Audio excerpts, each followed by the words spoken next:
Hello, my name is Katie Reed. For my curated theme, I chose art and women's suffrage, specifically in America. The pieces I'll show you are anywhere from late 1800s to early 1900s. I'm going to show you both for and against pieces. Most of them are postcards or illustrations that were done for local papers. Some of them don't have artists, most of them do. A lot of them don't have a specific date, but I'll try my best. And the first one that is up on the screen is shows a very big parade that happened in 1913 in Washington on Pennsylvania Avenue. It consisted of over 50,000 people. And these women marched to get their right to vote on that day because whether or not people liked it, they wanted to be there because they wanted to show their feelings, and they did. Many fights were broken out. Many people were sent to the hospital. Police didn't do anything. Many even policemen rooted on people that were beating the women. In this photo, you can see purple, which is one of the main colors of women's suffrage. And you can see a woman riding on a horse, and this actually happened. This woman named Inez, she was a lawyer at the time. She rode in front of everyone, and they wanted kind of like a woman warrior leading the way. The next one I'm going to show you is an anti-women's suffrage poster, or this is a postcard, and it's showing, you know, you got Washington and saying, did I save my country for this? And the women are yelling at him, and one has their fist out, and you can see a lot of these, the anti-women's suffrage art, they make women out to be either angry, ugly people or extremely sexualized beings that sell their body for votes, which is what I'm going to show you next. There's two pieces here. You can see them. I think this one is first, and you can see the woman is says suffrage vote getting the easiest way. And this is how a lot of anti-women's suffrage art was seen. You have her wearing red, which is apparently at the time what shows like promiscuous, sneaky. It shows like basically red is just like the worst color ever. And so they put her in red all over. And you can see like she's jumping on the man almost, and he's like, "Oh no." And so the man's being seen as like a good husband because he's like not giving in to her womanly wiles. And this other one, she's seen as maybe like a prostitute, or like, you know, like, hey, like a hitchhiker maybe, like, I'll do anything to get a vote, you know? And she's wearing red as well. She's seen as promiscuous, not loyal to her husband. The next piece I'm going to show you is from a weekly newsletter that was made by the suffragettes at the time. You can see the woman is seen as modest and womanly, not harming anyone, not sexualized. It's an example of Art Nouveau. You have your flat, complementary colors with black outline and black lettering and text at the bottom.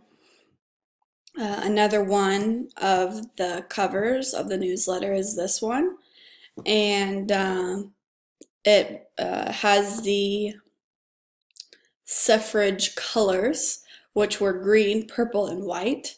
Obviously, it's a little faded. And again, she's seen as modest, womanly, nice, everything that I guess a woman should be wearing at that time and be seen as. Um, Another anti suffrage poster is this one.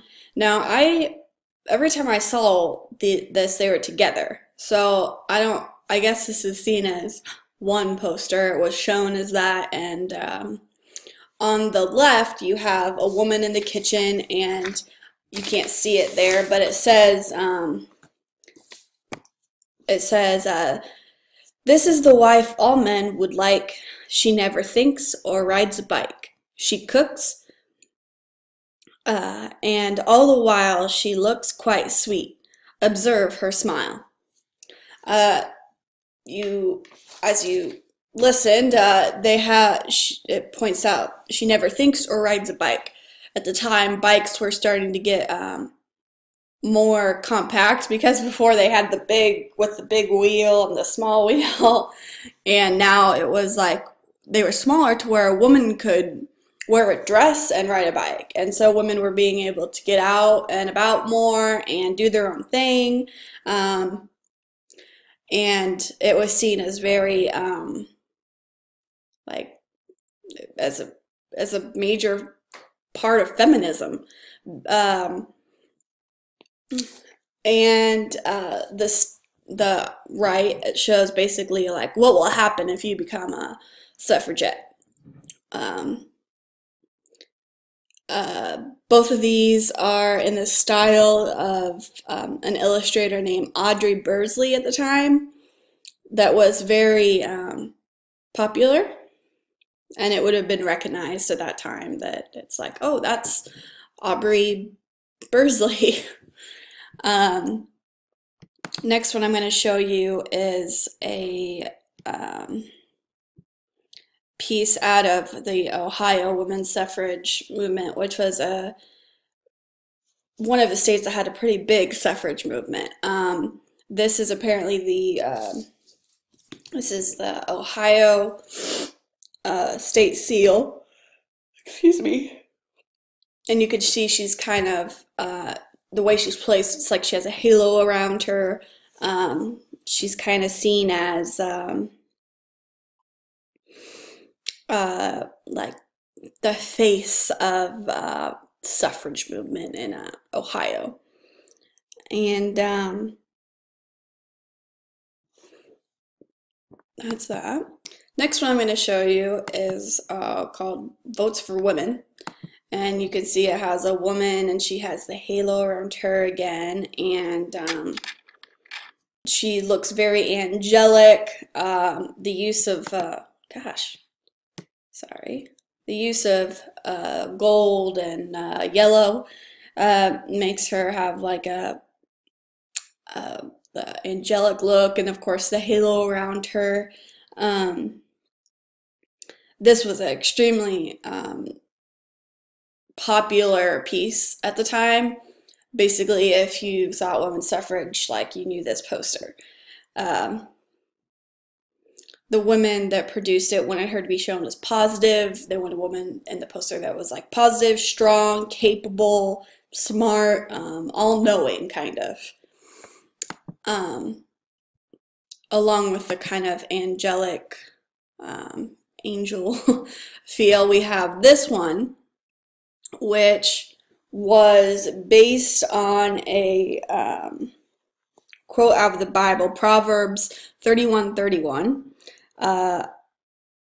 And it refers to the fruit of a woman's hands. And they wanted this quote because it's seen as like women are a productive part of society, that you need women to have a society, and that they deserve to be full members of life. This was in pamphlets, posters, covers of magazines. This was a very popular piece as well. So it was an example of Art Nouveau. You have orange and blue. You got your couple of many colors. It's fairly flat. And at the bottom you can see this is a little quote from the Bible.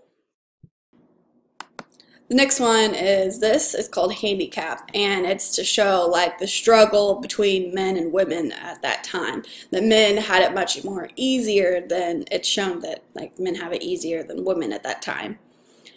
You can see the man is relaxing and he has the votes on his boat, and the woman is trying very hard to struggle through the waves to catch up because she wants the right to vote as well. The last, I think it's the last, oh, nope. We have these two, which I know this is a horrible quality, but I couldn't find any better quality photo of this one. This is the idealized mother, and she's depicted like after she's voted. So this is after women have got the right to vote. They wanted, just because women had the right to vote didn't mean a lot of women did it. And so there's a lot of campaigns to get women to come in and get their ballot. Another example of that is this piece, which was trying to get women to get out and vote and cast their ballot, and that, you know, they can do whatever they need to. And this was produced by the Virginia League of Women Voters. And it shows, you know, the mother and child, that she's showing her child that what she can grow up to do. And you have kind